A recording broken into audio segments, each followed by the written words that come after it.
He spent 6 years in Guantanamo Bay, but judging by the way he looked on his release, it might as well have been a lifetime for Sami al-Hajj. He was detained as a young-looking 32-year-old. He's still only 39. Known by his US captors as prisoner 345, he's been force-fed since going on hunger strike in January of last year. He has always denied having any links with al-Qaeda, and the US has never brought charges against him. Now he's free and back in his home country, Sudan, and he lashed out at his treatment at Guantanamo, saying that rats were treated with more humanity. Amr al-Kaki has this report from Khartoum. Father and son reunited after nearly 7 years. The emotion overwhelming. The last time Sami al-Hajj saw his son Mohammed, the boy was a toddler. His father now is a frail man, aged beyond his years.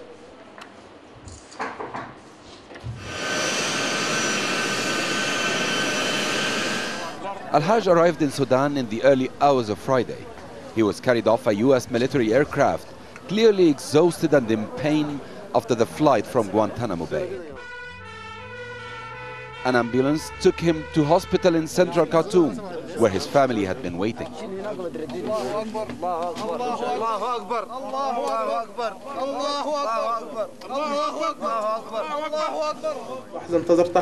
I have been waiting for this moment for the past 7 years, and I would have wished my family would have been with me at this moment, but this is fate. I want to highlight the reason for my detention. One of the reasons was to silence the work of free media.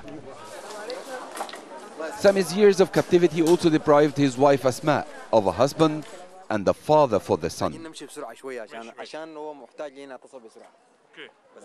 She'd flown from Doha to Khartoum in the middle of the night.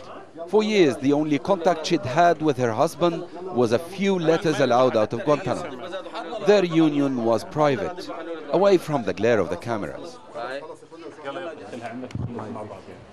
Al Jazeera's Director General Waddah Khanfar was in Khartoum to welcome al-Hajj. The network has extensively campaigned for Sami's release. From his hospital bed, Sami's first thoughts were for the 275 prisoners still in Guantanamo Bay. The violations against all detainees were many and mainly concentrated on religion. We were banned from praying. There were many constant intended violations against the Quran. Our situation was really bad. For now, Sami remains in hospital. His health had been affected by hundreds of days on hunger strike, and his lawyer had said he's suffering from throat cancer. The hope now is that as he takes his first breath of freedom, he renews his hope in life. Amr al-Kahki, Al Jazeera, Al-Khartoum. Sami al-Hajj was en route to Afghanistan to cover the US-led invasion there when he was arrested. Despite holding a legitimate visa to work for Al Jazeera, he was handed over to the US military in 2002 and sent to Guantanamo Bay. And so for more than 6 years he was imprisoned but never charged. Bernard Smith has more on his ordeal. Sami al-Hajj was arrested on Pakistan's border with Afghanistan in December 2001. A cameraman with Al Jazeera, he'd been sent to cover the US war against the Taliban. But his name and passport number came up on a list from Pakistan intelligence. There were suspicions that Sami had links with al-Qaeda. But the passport number the Pakistanis had was for an old document that Sami had previously reported lost in Sudan. Sami, though, was arrested, and so began an odyssey that would take him as a prisoner from Pakistan to Afghanistan to Guantanamo Bay in Cuba. The last time I heard his voice, it was the 5th of January, 2002. He said, "I'm okay. How are you? And I'll be back shortly in Doha, and we'll meet there."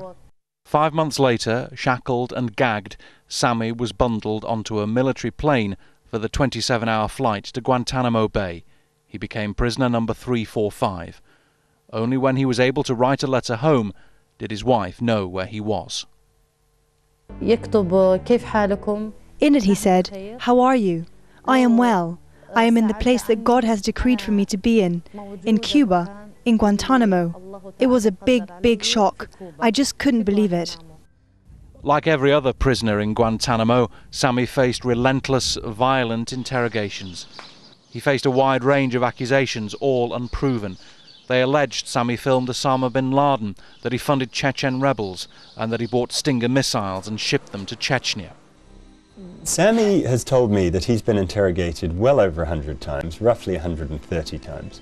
And roughly 125 of those interrogations have focused solely on Al Jazeera and on a few named Al Jazeera employees. And the Americans want Sami to say that Al Jazeera is funded by al-Qaeda, that they get money from al-Qaeda to publicize stuff on television. And this is all, I mean, it's a joke. The month before Sami's arrest, Al Jazeera's Kabul bureau had been blown up by US missiles. The Pentagon denied that the channel had been deliberately targeted. In frustration at his situation in Guantanamo, Sami joined other prisoners on hunger strike. They wanted an end to heavy-handed treatment and the widespread drugging of inmates. In response, the authorities started force-feeding. Sami al-Hajj was the only journalist to have been detained at Guantanamo. Al Jazeera's bureau held protests worldwide to highlight their colleagues' imprisonment. His release now brings to an end a long, terrifying ordeal. And now Sami has the chance to get to know the son he last saw 7 years ago. Bernard Smith, Al Jazeera. Let's go back to Amr al-Kaki, our correspondent, joining us now live from Khartoum. You worked with Sami al-Hajj, you know the man.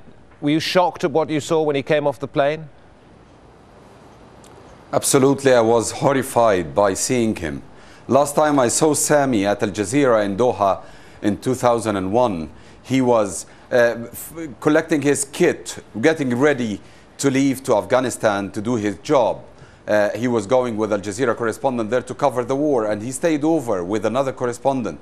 On the way out, they were both, he was arrested and his colleague was let go with. So I was horrified today. That's not Sami al-Hajj that I knew, an older man with an ailing health. This is not Sami who used to be that quiet, smiley person, the happy person I used to know. Yeah, a happy person by all accounts, and yet his lawyer Clive Stafford-Smith, who we saw in your report, or in Bernard's report, says he's now suffering from bouts of paranoia, unable to communicate normally. And you mentioned his health. It's going to be a struggle for him to return to any sort of normal life. It is tough, but I think he has said that he has never lost faith at any given moment.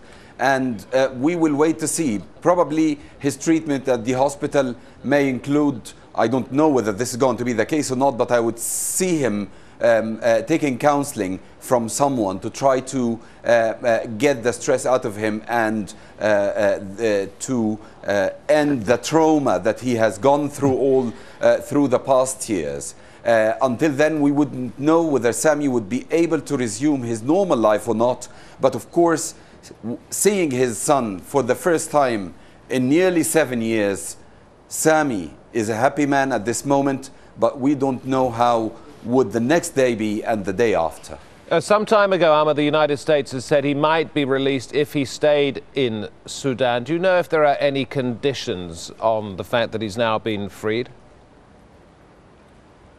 We've heard all these conditions, that he should stay in Sudan and that he should be, his behavior should be monitored by the Sudanese government and things like that. But yesterday, the information minister of Sudan denied all these allegations and said Sami and the two people who arrived with him, the other two Sudanese subjects arriving with him from Guantanamo Bay, are free people. They are back in their country. They have all the freedom to do what they want. But until this particular moment, we haven't exactly known whether Sami is allowed to leave Sudan or not. Though he's still he's said to be having the freedom he wants to move around in his own country. Amr al-Kaki, thank you very much indeed, reporting live from the Sudanese capital, Khartoum. Well, during his imprisonment, Sami al-Hajj went on hunger strike, as we've heard, in protest at being held without charge or trial. It didn't stop his self-expression. He drew a cartoon depicting himself as a skeleton being force-fed by US guards. The US Army banned publication of Sami's drawings, which aimed to portray his dire conditions to the outside world. These images were drawn based on Sami's description of his original drawing during a meeting with his lawyer earlier on this year. Well, Jean-François Julien is from Reporters Without Borders, an organisation which campaigned for the release of Sami al-Hajj, joins us now live from Paris. It had been said that Sami al-Hajj was imprisoned purely because of the activities of Al Jazeera in reporting what the Americans did in Afghanistan and Iraq. Is there justification in that? Yes, we don't know exactly, because, you know, he was detained in Guantanamo for almost 6 years, and there were never any clear charges against him by US forces. So we don't know exactly the reason why he was kept so long. But anyway, he should never have been held so long. So we are very, very satisfied that he has been released, and we are very happy that he can be with his family again. Was this an attempt to stifle free speech, as Sami al-Hajj has suggested? Yes, maybe yes, because in the first months when he was arrested, he was accused of doing an interview with Osama bin Laden.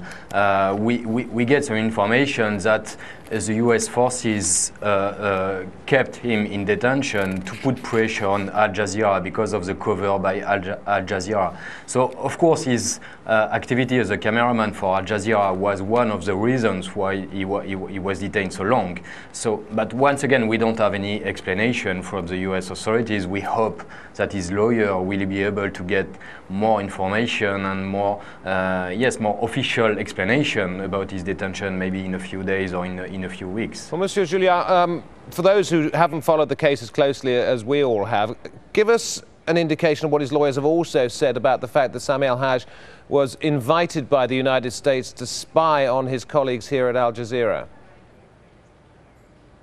Yes, actually, yes. His lawyer, Clive Stafford Smith, told us and told Al Jazeera that he was asked by U.S. authorities to spy on Al Jazeera activities. So the U.S. authorities want to use him as a spy to report about Al Jazeera. We know that Al Jazeera is under surveillance by U.S. authorities, because U.S. authorities are very careful and very worried about the cover of events by Arabic channels and international channels like Al Jazeera. So yes, it is one of the reasons why we asked for his release, because there was no reason to keep him in detention, and we had the feeling that the authorities want to use him to put pressure on the media.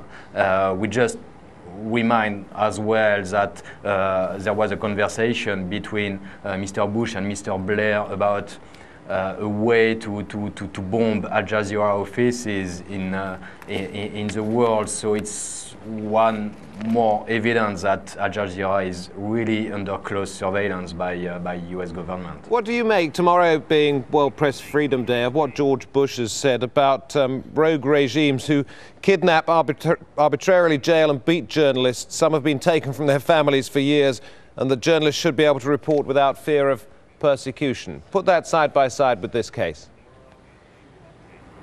Yes, it's quite surprising. Of course, we are really happy that Sami al-Hajj was released just 2 days before the World Press Freedom Day, so it's a good sign. But yes, we are happy with the statement by Mr. Bush about the press freedom, the lack of press freedom in a lot of countries in the world. But we would like to say to Mr. Bush that he has as well to pay attention to what is going on with US forces in Guantanamo, but as well in Afghanistan and in Iraq. You know that we know that US soldiers were involved in killing of journalists in Iraq in the recent years, and there was no serious investigation, no sanctions against the US soldiers who killed some journalists in Iraq. So, of course, it's always good to say that there is a lack of press freedom in China, in Eritrea, in Burma, in Vietnam, but yes, U.S. authorities have to give a good example, to be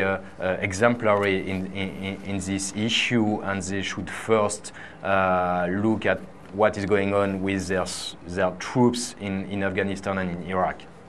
Jean-François Juillard, thank you very much indeed. We were talking there about the irony, perhaps, that as Sami al-Hajj is released, we also hear from the US President, Mr. Bush, his statement about attacks on journalists and press freedoms. Here it is in a bit more detail. The statement released on Thursday, Mr. Bush said, brutal regimes and others who seek to stifle liberty often do so by closing down private newspapers and radio and television stations. They kidnap, arbitrarily jail and beat journalists. Some journalists have been taken from their families for years, and others have been killed for speaking out.